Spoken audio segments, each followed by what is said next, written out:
So good morning guys, তোমরা সবাই কেমন আছো? এটা আমার চ্যানেলের ফার্স্ট নিউ ব্লগস। তো চলো তোমরা দেখতে থাকো সারাদিন আমি কী করি। এখন বাজে সকাল 6টা। সকালবেলা উঠে দেখলাম মা করছিল আমার জন্য এই শাক তেঁতুল রস। যেহেতু আমার ছিল খুব শরীর খারাপ, তাই ডাক্তার বলেছিল আমাকে এই রসটা খেতে, যাতে আমার গায়ে একটু রক্ত হয়। তাই কোনো কিছু আর না ভেবে রসটা খেয়ে নিলাম। কি গন্ধ রে বাবা! আর এদিকে আমার লালি ওপর দিয়ে আমাকে দেখছিল যে আমি খাচ্ছি কিনা। সকাল সকাল এই রসটা খেয়ে আমার মুখের স্বাদ পুরো বিগড়ে গেল। আর এই সেই শাক, বলো তো এটা কী শাক? তোমরা কমেন্ট করে অবশ্যই জানিও। আর এদিকে আমার মামার জন্য রান্না করেছিল পেঁপে, আলু আরও কাঁচা লঙ্কা সবজি দিয়ে নিরামিষ করে পাতলা ঝোল। যেহেতু ডাক্তার বলেছিল আমাকে কোনো রিচ খাবার না খেতে, তাই আমাকে এখন এগুলো খেতে হবে। তারপর আমি তাড়াতাড়ি করে আমার মুখটা ধুয়ে নিচ্ছিলাম, যেহেতু সকালে খাওয়ার পরে অনেকগুলো ওষুধ ছিল, সেগুলো খেতে হবে, তার জন্য। তখনও দেখি না আমার লালি আমাকে উপর দিয়ে দেখছিল।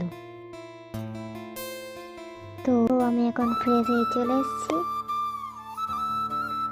তো চলো এবার একের পর এক ওষুধগুলো সব খাওয়া যাক। ফার্স্টে খাবো আমি আমার গ্যাসের ওষুধ, যেটা আমাকে খালি পেটে খেতে হবে। তাই মুখ ধুয়ে ফার্স্ট চলে এসেছি আমার এই গ্যাসের ওষুধটা খেতে।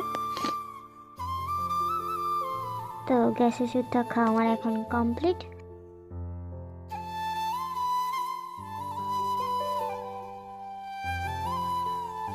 তারপর আমি মায়ের কাছ থেকে নিয়ে নিলাম 20 টাকা। যেহেতু ডাক্তার আমাকে বলেছিল সকালবেলা ডাবের বা আখের রস খেতে, তাই সাইকেলটা আমি নিয়ে বেরিয়ে পড়লাম রাস্তার উপর যাওয়ার জন্য। চলো তোমরা দেখতে থাকো। আর আমার ভিডিওগুলো যদি তোমাদের ভালো লাগে তো অবশ্যই লাইক, কমেন্ট, শেয়ার ও সাবস্ক্রাইব করে দিও। তারপর আমি এখন চলে এসেছি আমাদের রাস্তার উপরের দোকানে একটা, সেখানে গিয়ে দেখি কাকুটা দোকানে ছিল না। তারপর কাকুটা এসে আমাকে দিল 1 গ্লাস আখের রস, সেটা আমি খাচ্ছিলাম। তারপর খাওয়া হয়ে গেলে আবার চলে এলাম আমার বাড়িতে। আর এই যে আমার লালি উপর দিয়ে আমাকে দেখছিল তখনও, ও সারাক্ষণে এখানে দাঁড়িয়ে দাঁড়িয়ে দেখতে থাকে আমাদেরকে। এই যে ঘরে এসে দেখলাম আমার মা ফুল করতে বসছে। এটা আমাদের রোজই হয় এই ফুলের কাজটা। এই যে ফুলটা দেখো তোমরা, কত সুন্দর লাগছে ফুলটাকে। এবার আমি করছি একটা, তোমরা দেখতে থাকো। তো ফুলটা বাঁধতে বাঁধতে আমি তোমাদের সাথে কিছু কথা শেয়ার করবো আজ। তো তোমরা আমাকে অনেকে বলেছিলে যে ইউটিউব চ্যানেলটা কেন আগেরটা বন্ধ করলি।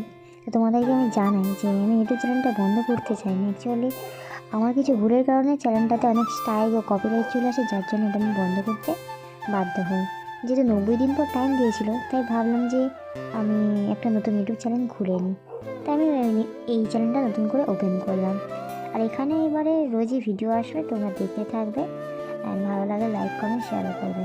তোমাদের সাথে গল্প করতে করতে আমার এই ফুলটা বাঁধা হয়ে গেছে। তারপর আমি কিছু খেয়ে নিলাম যেটা রান্না করেছিল। খাওয়া কমপ্লিট হয়ে গেলে তারপরে একটু ওর দিকে তাকালাম, আমার লালের উপর দিয়ে আমাকে দেখছিল। এই যাত্রার কিছুক্ষণ পর আমার বড় মা আমার জন্য নিয়ে এসেছিল ফল।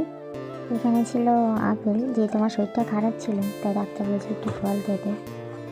তারপর বিকালে গেছিলাম একটু লক্ষ্মীতে, যেহেতু আমার একটু কাজ ছিল তাই জন্য। তাই আমার সাইকেলটা নিয়ে এখন বেরিয়ে পড়বো। আর আমার সাথে গিয়েছিল আমার একটা ভাই, ওই আমাদের জল ট্যাঙ্ক পর্যন্ত আমাকে এগোতে। তো আমি ওর একটা ভিডিও করছিলাম, সেটা দেখে বলছিল যে দিদি আমার ভিডিও কেন করছিস, এইটাই বলে হাসছিল।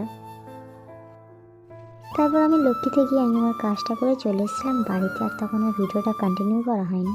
তারপর এদিকে এই যে আমার একটু এসে চুলকে দিচ্ছিলাম। আর রাত্রেবেলা এসেছিলো আমার বাবা, অনেকগুলো ফলও নিয়ে এসেছিলো। তারপর এই যে রাত্রিবেলা খেয়ে নিয়েছিলাম রুটি আর তরকারি। যেহেতু আমার রিচ খাওয়া বারণ ছিল, তাই রুটি আর তরকারি খাবো।